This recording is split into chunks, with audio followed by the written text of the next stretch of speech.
রাধে।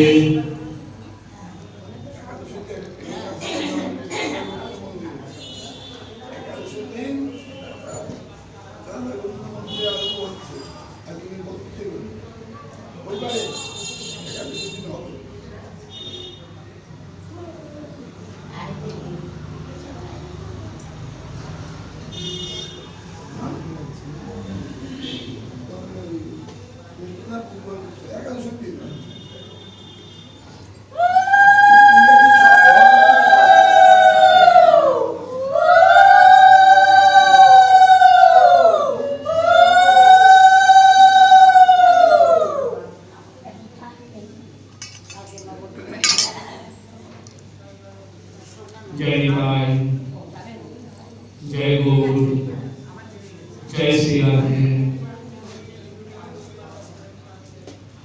कलियुग अवतार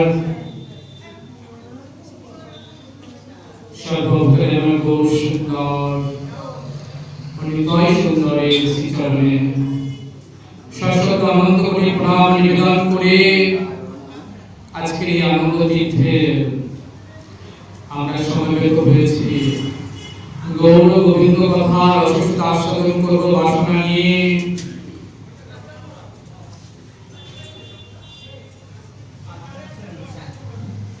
সমাগত ভাগবত পিপাসু আমার গৌর ভক্ত কৃষ্ণ ভক্ত সাধু সন্ত মায়েরা সর্বশ্রোতা বৈষ্ণব চরণে কোটি নমস্কার।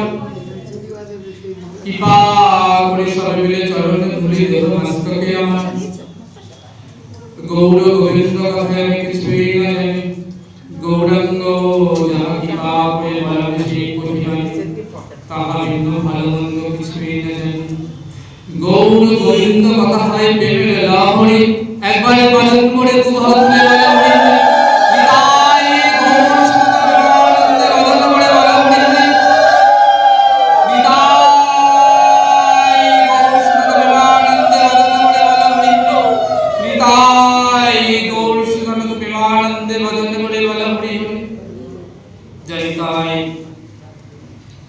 जय गौर, जय श्री राधे, जय राधे।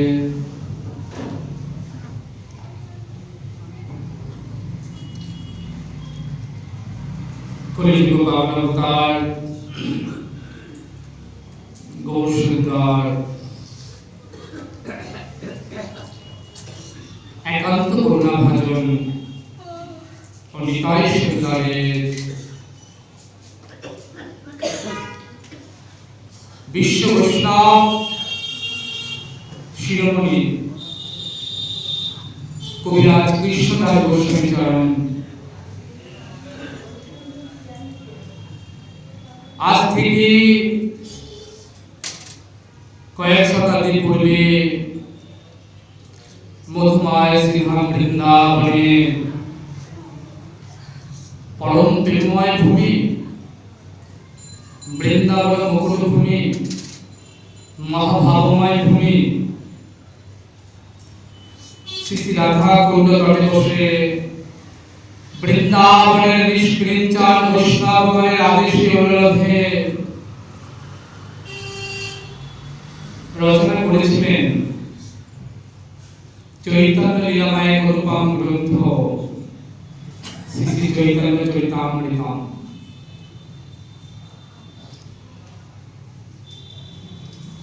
आस्वादन प्रसंगे আমরা অগ্রসর হয়েছিলাম ভক্ত রায় রামানন্দের সঙ্গে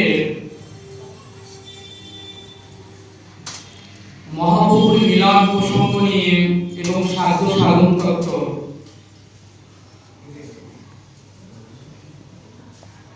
প্রসঙ্গ। দাক্ষিণাত্যে গোদাবরী তটে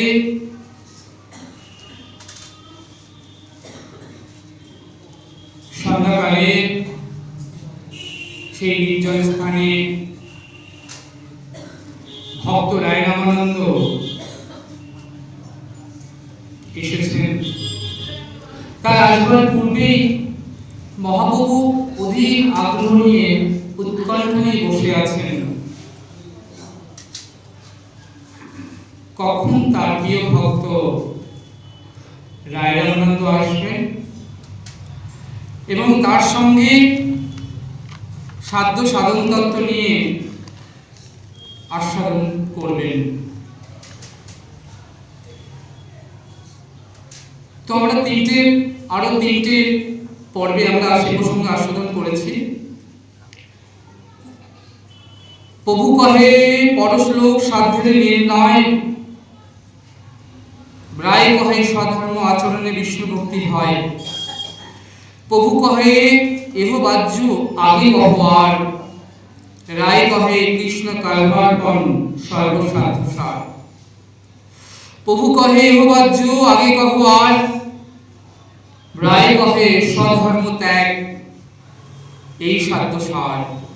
প্রভু কহে এহ বাহ্য আগে কহবার, রায় কহে জ্ঞাননিষ্ঠ ভক্তি সর্বসাধ্য সার।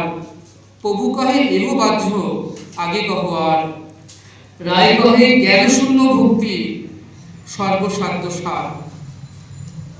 প্রভু কহে এহ বাহ্য আগে কহবার, রায় কহে প্রেম ভক্তি সর্বসাধ্য সার।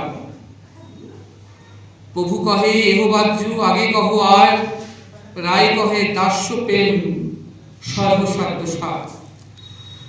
প্রভু কহে এহ হয় আগে কহবার, রায় কহে সখ্য প্রেম সর্বসাধ্য সার।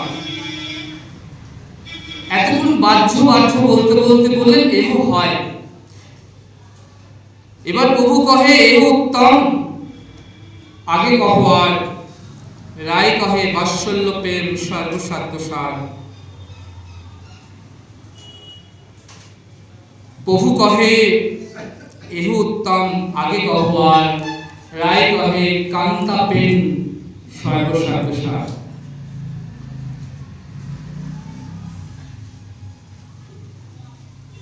আমরা আস্বাদন করেছিলাম প্রেমের যে চারটি জাতি, দাস্য, সখ্য, বাৎসল্য, মধুর। বৃন্দাবনে এই যে চারটি প্রেম, বৃন্দাবনে শান্ত প্রেমকে ধরা হয় না। কেন না? আশ্রয় বর্জিত শান্ত প্রেম। শান্ত প্রেম আছে, কিন্তু শান্ত প্রেমে আশ্রয় নেই। আশ্রয় করিয়া ভজে তারে কৃষ্ণ নাহি ত্যাজে, আর বাকি সব মরে অকারণে। এই যে আমরা যারা সাধন ভজন করছি গুরুপাদ পদ্ম আশ্রয় করে, বলছেন ভজনটা কিন্তু গুরুদেব থেকে শিখতে হয়। একটা নারীকে যেমন শিখিয়ে দিতে হয় না তিনি কেমন করে বিলাস করবেন, কিন্তু ভজন দুনিয়ায় কিন্তু তাকে ভজন শিখতে হবে।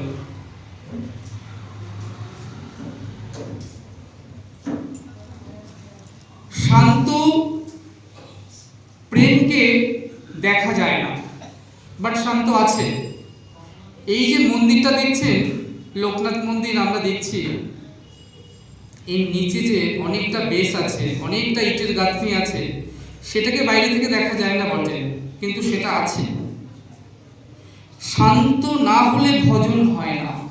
মহাপ্রভু বললেন যার মন চঞ্চল, চিত্ত যার স্থির হয়নি, যার নয়ন চঞ্চল, তার দ্বারা ভজন সম্ভব নয়।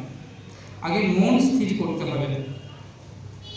মন যখন স্থির হবে তখন আমরা ভেতরটাও দেখতে পাবো। মন স্থির কি করে হবে না? আমাদের মন তো সদাই চঞ্চল, কারণ অনাদি অনন্তকাল ধরে জীব ভোগ করে চলেছে বিষয়কে। বিষয় ভোগ করছে, এক দুটো জন্ম না, 84 লাখ জনি ধরে বিষয়কে ভোগ করছে। করতে করতে ভোগের মধ্যে জীব লিপ্ত হয়ে রয়েছে। এখন সে আমাদের মন থেকে কিছুতেই আর বিষয় বাসনা, ভোগ বাসনা কিছুতেই দূরীভূত হতে চায় না। মনকে যতই বোঝাও, তাহলে উপায় কি না? উপায় আছে গুরুপাদপদ্ম আশ্রয় করে সৎসঙ্গে সাধুসঙ্গ অবগাহন করতে হবে।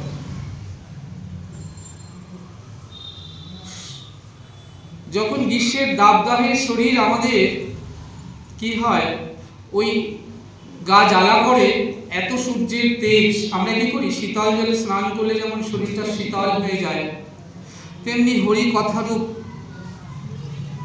যদি আমরা সেই শীতল জলে অবগাহন করি তাহলে আমাদের শরীর শীতল হবে। তাই আজকে বললেন শান্ত কিন্তু আছে, হয়তো আমরা দেখতে পাচ্ছি না, শান্তির কিন্তু দাবদাপানি নেই। আপনি একটা ধূপকাঠি জ্বালালেন, ধূপকাঠির মাথায় যে আগুনটা জ্বলছে দপদপ করে জ্বলতে জ্বলতে 2 মিনিটে ধূপকাঠিটা নিভে যেতে পারে, কিন্তু আপনি যদি ওই আগুনটা জ্বলার পরে আগুনটা নিভিয়ে দেন, ওটা 2 ঘন্টা ধরে জ্বলবে। আগুন আছে কিন্তু ধূপকাঠি ওই আগুনটা কিন্তু দাবদাপানি নেই, ধীরে ধীরে জ্বলবে এবং সুঘ্রাণ দেবে, সবাইকে মাতোয়ারা করবে। তেমনি সাধক আগুন থাকবে ভিতরে ভজনের, কিন্তু শান্তও থাকবে। তার ওই সেই যে অহমিকা ভাব, ভজনের পথে প্রতিবন্ধকতা, এটা সাধকের থাকবে না।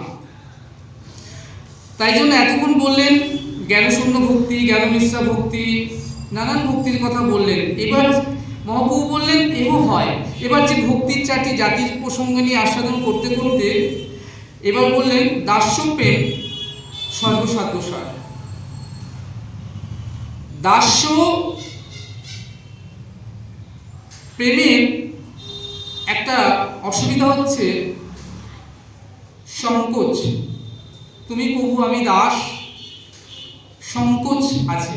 বলেন সংকোচ থাকলেও হবে না।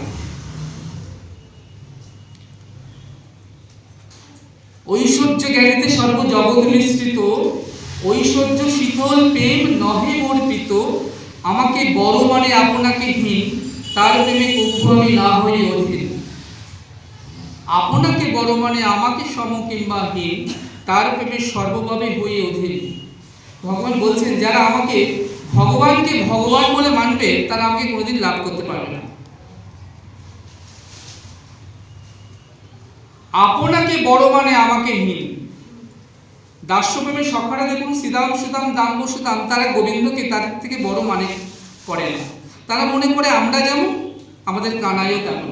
তাই কানাইয়ের কাঁধে চড়ে, কানাইকে কাঁধে চড়ায়। তাই বললেন প্রভু বললেন এও হয়, আগে কহ হয়। এবার বললেন বাৎসল্য প্রেম। মা যশোদা নন্দ বাবার যে বাৎসল্য প্রেম, নন্দ মহারাজ গোপালকে বলছেন গোপাল আমার খড়মটা লইয়া আসো। গোপাল কি করলেন না, নন্দ মহারাজের খড়মটা মাথায় করে, একটা খড়ম মাথায় একটা খড়ম বুকে ধরে দাঁড়িয়ে আছে। তারপরে আবার কি বলবেন,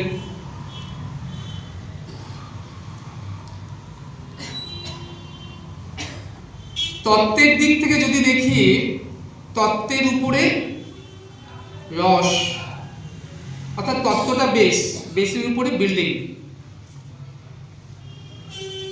রসের উপর তত্ত্ব নয়, কিন্তু তত্ত্বের যদি দিক থেকে দেখি তাহলে আমরা দেখব যে একলা ঈশ্বর কৃষ্ণ আর সব ভিত্ত, যারে যাইছে নাচাইছে সে তাইছে করে নৃত্য। অর্থাৎ Krishna is the supreme power of god head, ভগবানই সর্বশক্তিমান।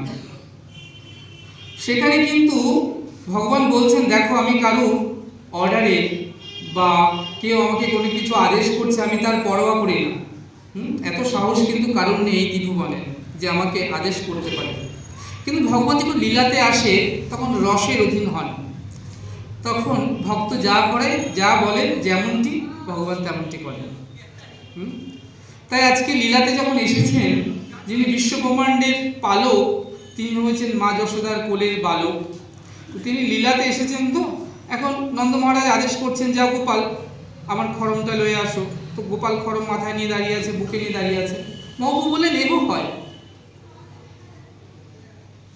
আগে কহবার। তাহলে দাস্য সখ্য বাৎসল্য এবার বলছেন মধুর প্রেম। যখন বলেছিলেন যে প্রেমই সর্বসাধ্য সার, আমাদের এই যে সাধ্য সাধন আস্বাদনের কিন্তু সমাপন ওখানে হতো, বিশ্রাম হতো। কারণ এই জগতে প্রেমই সর্বসাধ্য সার, প্রেমের উপরে কিছু নেই। প্রেম বিনা নাহি মেলে নন্দ লাগা। ভগবানকে লাভ করতে গেলে আর কিছু লাগে না, শুধু প্রেম, অন্তরের শুদ্ধা ভক্তি। দুফোঁটা নয়ন জল শুদ্ধা ভক্তিতে তিনি বশীভূত হয়ে যান। কিন্তু ওই যে চারটি জাতি ছিল, দাস্য, সখ্য, বাৎসল্য, মধুর, মহাপ্রভু শুনতে চেয়েছেন রায় রামানন্দের বদন থেকে। তাই রায় রামানন্দ বিস্তারিত করে ভেঙে ভেঙে বলছেন। এবার তিনি বলছেন যে কান্তা প্রেমী সর্বসাধ্য সার।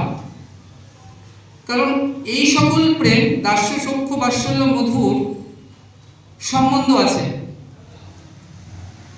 দাস্যতে দাস প্রভু, বৃন্দাবনে নেই, শান্ত দাস্য, দাস্য, সখ্য তুমি বন্ধু, বন্ধু বন্ধুকে কাঁধে চড়াবে, খাওয়াবে, এটো সবরই, এটো খাওয়াচ্ছেন, ভগবান খাচ্ছেন, কুল পাকা পাকা কুল বেছে রেখেছেন। বাৎসল্যে মা যশোমতী গোপালকে তারণ ভাষণ করছেন, গোপাল কিন্তু পীত হচ্ছেন।